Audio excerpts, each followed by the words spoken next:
Peace, welcome. So this is the first lesson on the pranamaya kosha, our second layer, our second kosha. So the name is pranamaya kosha, prana being the life force, which we'll talk about.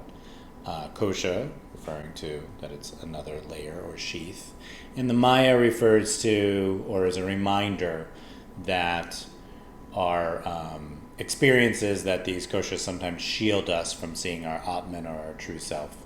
But of course, it's also our experience. So I think the first thing to talk about would be what prana is, at least conceptually what it is and how we experience it. So prana is another word for energy. It's a Sanskrit word for energy or life force. And sometimes it'll be translated as breath as well. But it's what animates everything. And on its most basic level, prana is everywhere and it's infinite.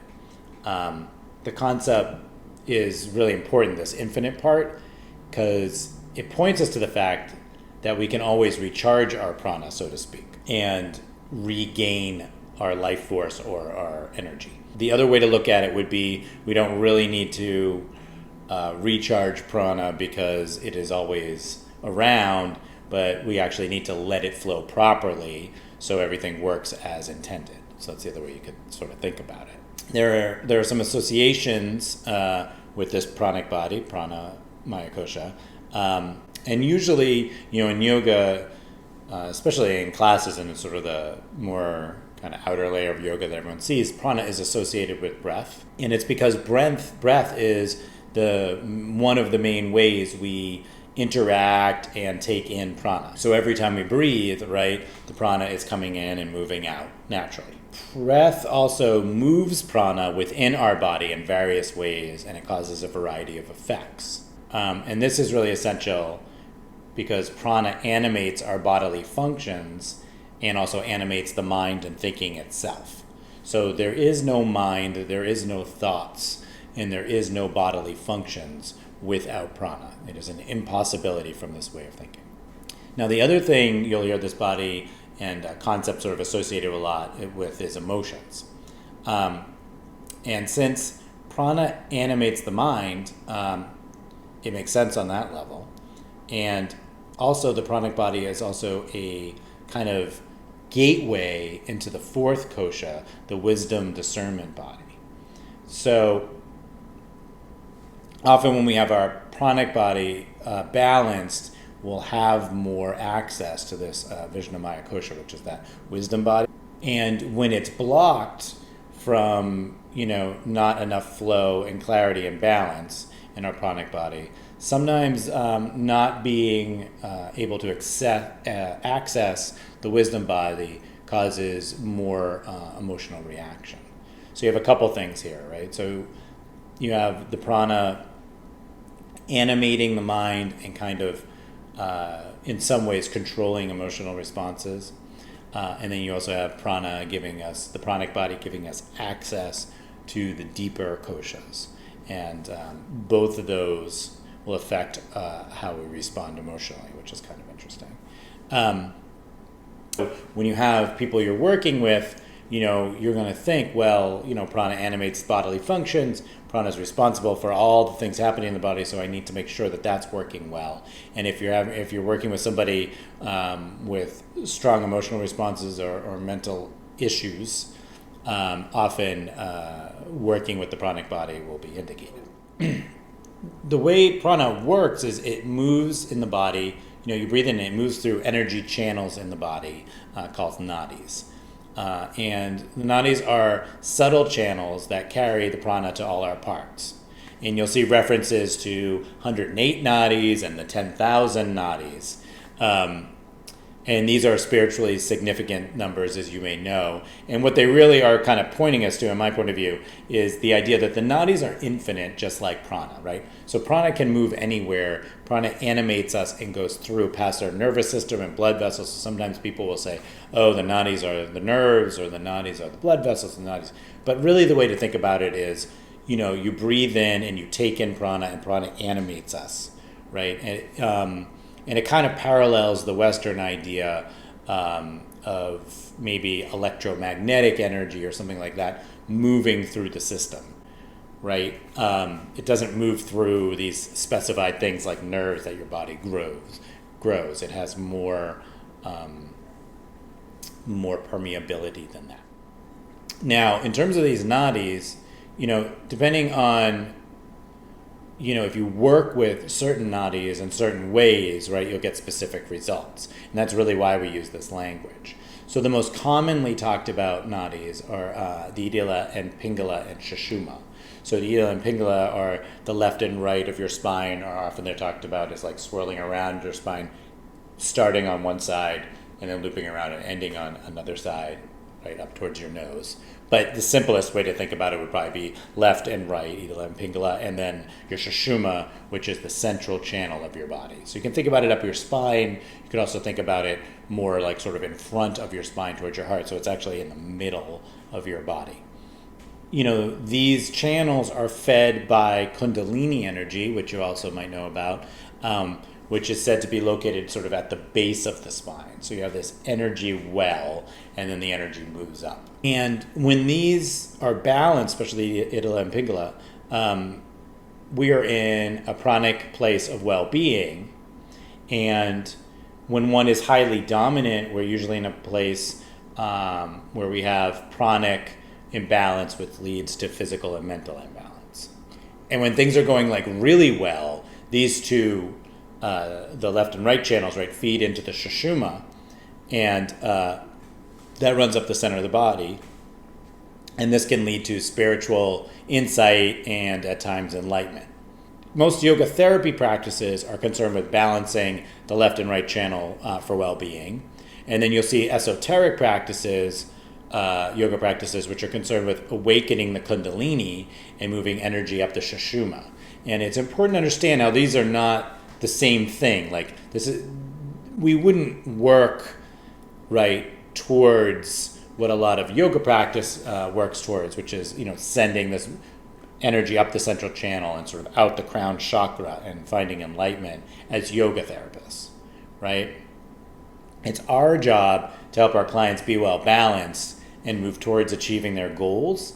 And this is not the exact same thing as the high-speed evolution that comes from yoga practices that are based on enlightenment. So often you'll kind of encounter, right, different ideas about pranayama, and a lot of these pranayamas are originated from practices where there was a guru, and the guru was trying to move people through spiritual evolution, in a quickish way, because that's what they had done, and that's how they had got there, right?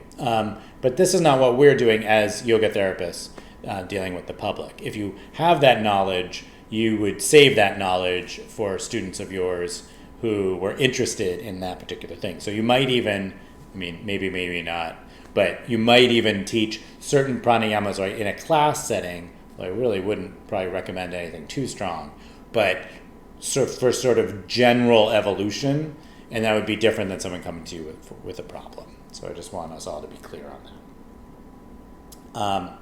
Now, generally, if we want to work on the pranic body, we're going to work with pranayama, which is the regulation of the prana, right, through breathing practice. Now, as you know, because I know you've all done yoga, these practices can be very, very simple in terms of like the technique. They are deceptively powerful, mainly because they change the way prana is moving in our body. And if someone's sensitive to this, that will be more obvious. If someone's not sensitive to this, it may or may not change the prana. So, they could have no effect, or they could have effects that they can't feel, which isn't always optimal. And that's why there's not really a one-size-fits-all prescription for the way all these pranayamas work. So it's going to be our job as we learn pranayama and think about how to use it to really ascertain with our client through dialogue and observation whether the pranayamas are having the proper effect, and we need to adjust them accordingly. So we're not going to sort of slam this thing like, oh no, you just keep doing this and keep doing this, and this is the effect it has, and you will get better. It doesn't really work that way. There's a sensitivity that needs to be developed, and it's also our job to kind of keep an eye of other reactions to the pranayama, and we're going to want to look for certain reactions, right, to the pranayamas we give them, our prescribed thing. So, for example, if we're trying to use a pranayama to like lower somebody's heat and have them, let's say, feel heat in the navel region and not so much in the head, and we give them a pranayama to do that, and we're watching them and they're turning red and they're sweating, or they're describing to us how they're feeling kind of, a little bit intense from this pranayama, etc. It's our job to immediately be like, wow, that's not working the way they're doing it, and adjust it. Now, generally, we'll be working with these pranayamas either to balance the doshas, right, vata, pitta, kapha, or to regulate prana to help with disease through the 5 pranas, which we'll be looking at. Now, we'll talk more about the 5 pranas, but basically Ayurveda has sort of categorized all this, so there's different ways the pranas move. So just to be clear, prana is a general term for prana and for breath and how the energy moves through the body. And then also the word prana is also one of the 5 pranas. So you probably heard another prana would be apana, right? Apana moves down, right? So prana moves up and apana moves down, right? That's 2 of the 5 pranas. But you could also just use prana as a general term. So that's often confusing. So those are used interchangeably, which will drive you crazy till it doesn't. So you have the general prana, and then you have the pranas, right? Which are descriptions of how the prana works and moves. Now, we're also going to be looking at, just so you know, the main 3 bandhas, which you might have worked with asana practice, and how to use them to regulate prana and promote healing. So that's how we will use them, as opposed to sort of a physical use of the bandhas in which we use them to engage muscle groups. So on a more subtle level, right, yoga, and I think this is the original use of the bandhas. The bandhas are there to regulate prana and to lock prana into certain areas of our body while we're working with our pranayamas. So, now, since prana is everywhere, it would be kind of unusual that some sort of pranayama practice would not be useful. That said, not all people are able or interested or willing to practice these techniques. And so I want you to know that although pranayama is useful, other practices such as meditation and asana can affect the pranic body, right? So because the prana is everywhere, so other things will affect it.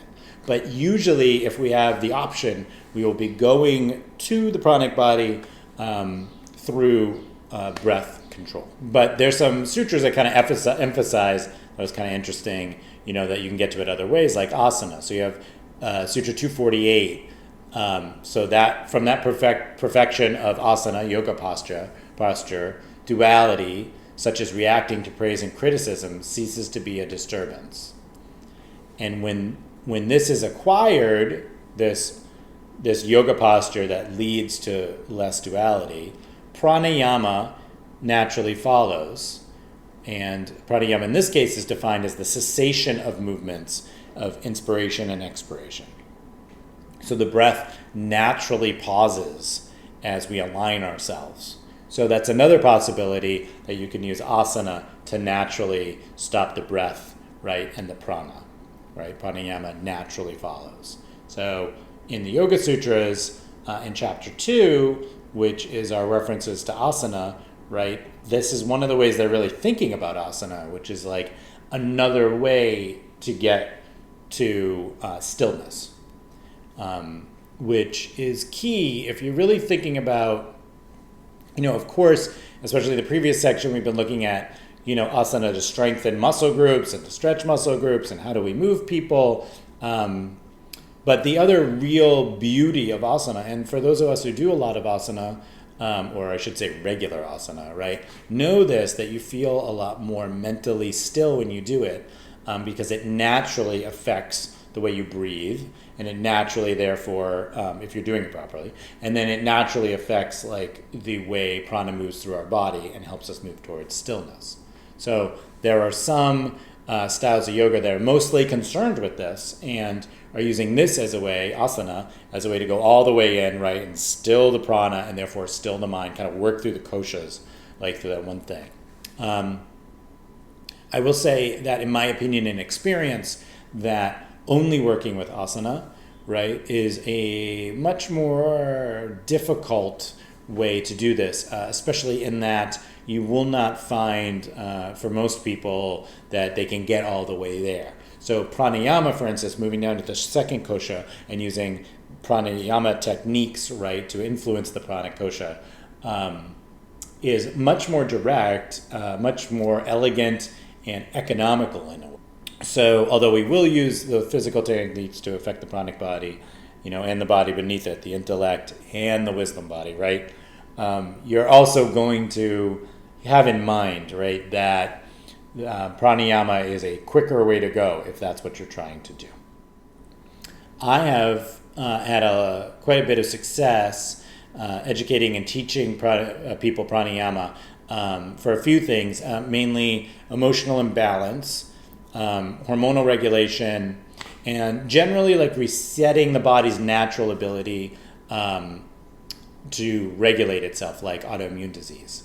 It's also been helpful for actually enhancing immune function in cases of chronic immune underperformance. So if you're interested in either emotional issues, which are, such a large percentage of people's complaints, being too lethargic mentally or too rajasic or manic mentally,